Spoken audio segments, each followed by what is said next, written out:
Qué horrible es ser una buena persona nada más porque crees que allá arriba hay un Dios que te va a castigar si eres malo. Qué horrible que tu bondad, tu generosidad y tu capacidad de hacer bien exista nada más porque eres un tonto convencido de que hace méritos para entrar a un paraíso. Porque solo quieres quedar bien con un ser que crees que te puede partir en dos con un rayo, en vez de hacerlo por convicción, porque deseas ser un buen tipo. Qué fea es la gente, en especial la mayor, que conduce su espiritualidad con la misma hipocresía de alguien que intenta conseguir un puesto en, digamos, una empresa codiciada.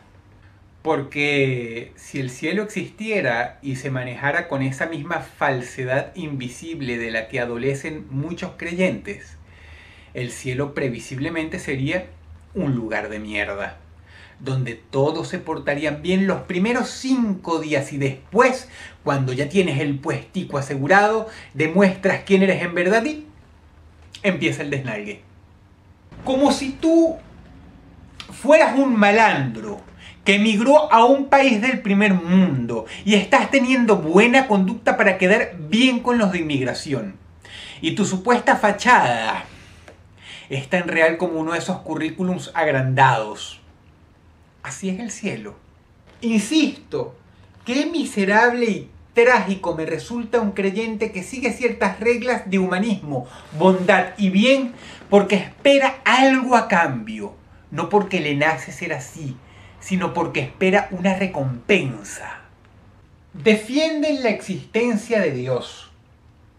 Dicen creer en Él y sin embargo lo tratan como si fuera un papá idiota que no puede ver cómo eres.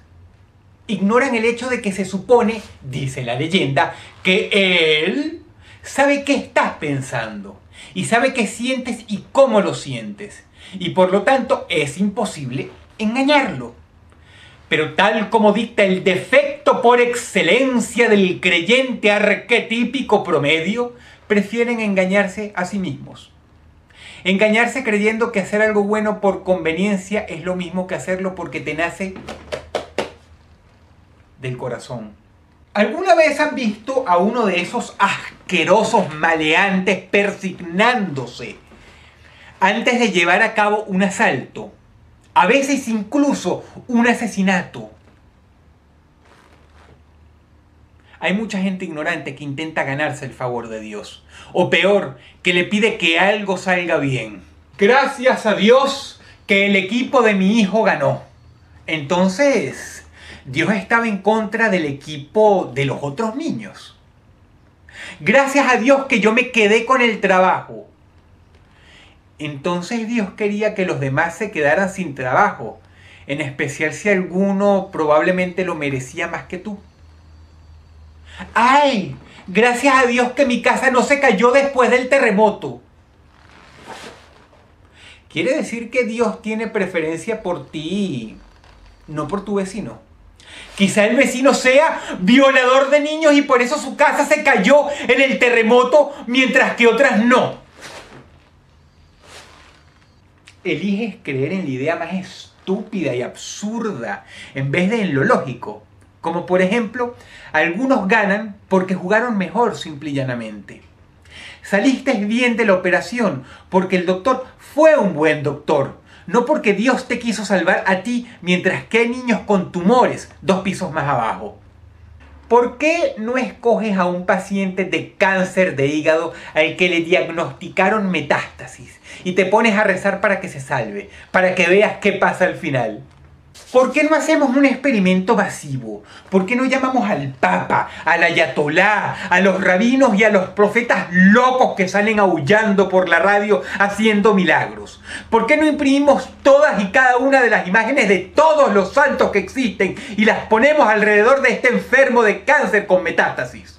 ¿Por qué no preparamos un enorme espacio con 10, 20, 30, 40, 50 millones de creyentes rezando el Padre Nuestro, cantando hosanas, clamando Alá Akbar y poniendo todas las fuerzas de esas 50 millones de cabezas juntas a pedir por la sanación de este sujeto, para que veas lo que indefectiblemente va a pasar al final? Se va a morir el tipo. Y no solamente se va a morir, sino que además él no va a sentir menos dolor que otro paciente adoleciendo la misma enfermedad en otro hospital al que nadie le reza. Ah, no. Pero al final un chico que salió a pasear en la bicicleta se cayó, se fracturó una pierna, lo llevaron rapidito al hospital, lo sanaron, al mes puede caminar y gracias a Dios que está bien. O que se fracture el cráneo, o que se enferme de neumonía, o que le detecten a tiempo un cáncer de mama a la señora. O todas esas cosas que si te hubieran pasado hace 100 años, habrían firmado tu sentencia de muerte. Es la medicina la que te salvó, porque el cirujano te operó. Fueron 10 años de carrera universitaria la que te salvaron. Y si crees lo contrario, bien, cuando tengas un problema, ve a la iglesia y no al hospital. Pídele al cura que te opere y que éste a su vez le pida a Dios que dirija la mano que sostiene el bisturí, para que veas lo bien que vas a salir de eso. Yo sé que sentarme aquí y decirte que Dios no existe es difícil para ti. Puede que hasta chocante, pero vamos poco a poco. Por lo menos hoy día una gran parte de la población se ha desencantado con las religiones. La hipocresía y algunos delitos que a veces cometen los integrantes más sagrados de estos dogmas dicta que en un todo las religiones pertenecen a una etapa de infancia, de inmadurez de la humanidad, que está dejando atrás poco a poco conforme éstas más pierden el poder que le da la gente y los estados. Pero habiendo dejado atrás las religiones, ciertos síntomas producto de ellas persisten. Ellas y solo ellas, a través de tus padres, te inculcaron que Dios existe. Y por lo tanto, aunque ya no seas católico, judío o musulmán, sigues creyendo en Él. Como el típico mensajito del que yo ya estoy bien acostumbrado. ¡Ay, Dross! Yo no soy de ninguna religión, pero creo en Dios. Muy bien. Bravo. Crees en ese personaje que inventaron las religiones, pero no eres religioso. Es como si te hubieras curado de la gripe. Ya no tienes fiebre, pero sigues tosiendo. Está bien, por algo se empieza. No te culpo por no creer en Dios, porque estás luchando contra toda una vida en la que te enseñaron a creer en Él. Estás peleando contra un gusanito que no tiene nada de mágico, sino que se llama cultura. Contra la doctrina que te impusieron de niño, que te metió una idea en la cabeza.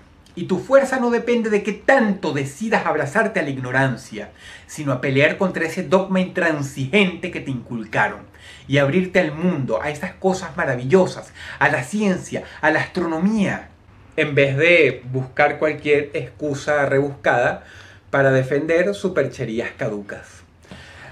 Dios me está probando. Y por eso es que Él no. Por eso es que Él me dio libre albedrío. Sí, libre albedrío. Tenemos libre albedrío y por eso Él no se mete jamás ni hará acto de presencia en esta vida. Pero hace miles de años sí se aparecía cada rato a la gente del desierto y separaba los mares y hablaba con las personas. Pero bueno, eso era antes, ahora cambió de opinión. Nada más en este brazo de esa épica espiral cósmica que llamamos galaxia hay 4.000 billones de soles. ¿Quién sabe cuántos planetas tienen todos esos soles? Y hablando de soles, algunos de ellos son millones de veces más grandes que el nuestro. Y hoy, gracias al telescopio Hubble, sabemos que existen miles de millones más de galaxias de las que hay estrellas en la nuestra propia. Y eso es solo lo que podemos ver con nuestra modesta tecnología terrestre.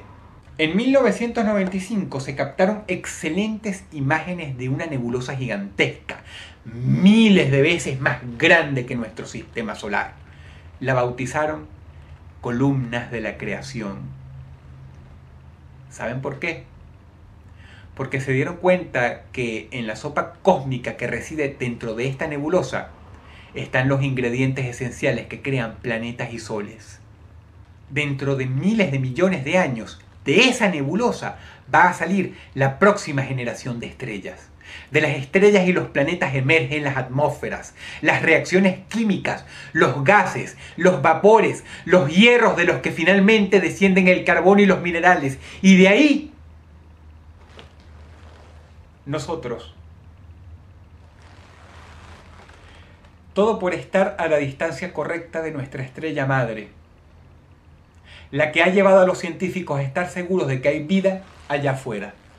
Cuando tú dejas agua dentro de una pecera llena de matas y aparecen bacterias y gusanitos que puedes ver a simple vista, eso no te hace Dios. Y aunque cueste comprenderlo, lo mismo pasó en grande. Por más que seas arrogante y creas que tú no pudiste hacer el diseño de la química, la biología y la evolución a través de millones de años.